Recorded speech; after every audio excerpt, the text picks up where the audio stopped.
I'm here with my colleague Pierre Paul this morning to, of course, talk about sneaky Mark Carney's performance at last night's Liberal leadership debate. But first, I just want to briefly talk about the bad news that we received yesterday, that Donald Trump plans to move ahead with devastating and unjust tariffs on Canada.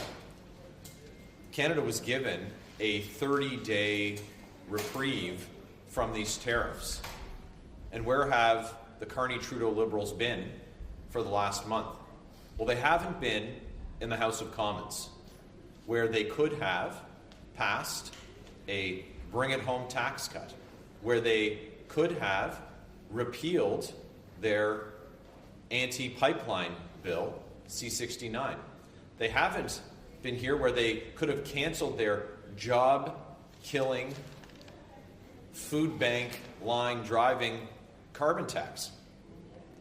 Instead, they've been focused on internal party matters, while this pressing issue is in front of Canadians.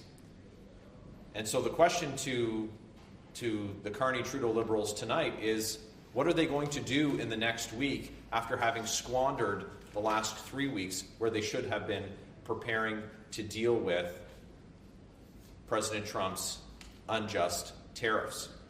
Now,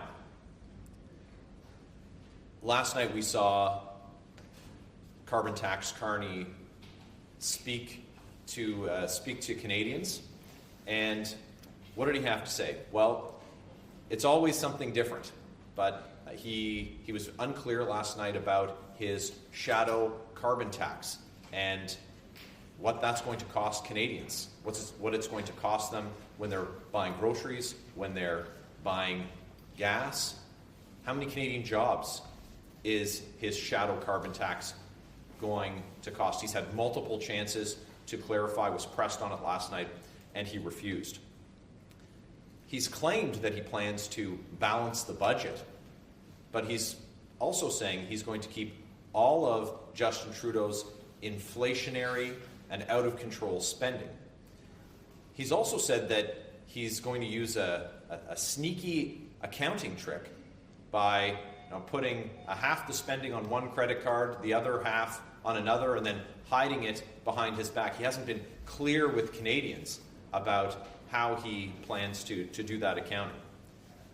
And we know that even though he was pressed last night, he won't be clear with Canadians about his plans for energy independence for Canada, for our ability to get our natural resources to market.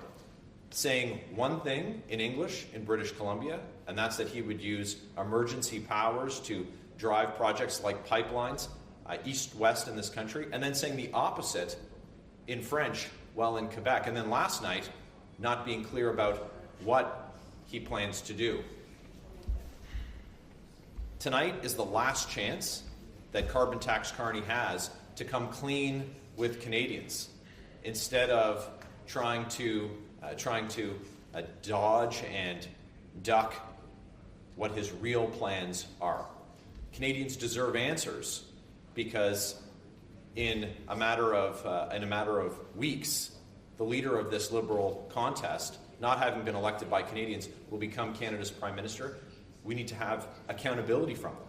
And Canada's Prime Minister should be able to speak clearly, not just to Canadians in both official languages, but to our allies and to our partners around the world. And last night, Mark Carney demonstrated he's unable to do that on a matter that couldn't be more important, saying that he agrees with Hamas. Now, do I think that Mark Carney agrees with Hamas? No, but he certainly did create some uncertainty, because he wasn't able to be clear in one of Canada's 2 official languages about whether or not he supports a murderous terrorist death cult like Hamas.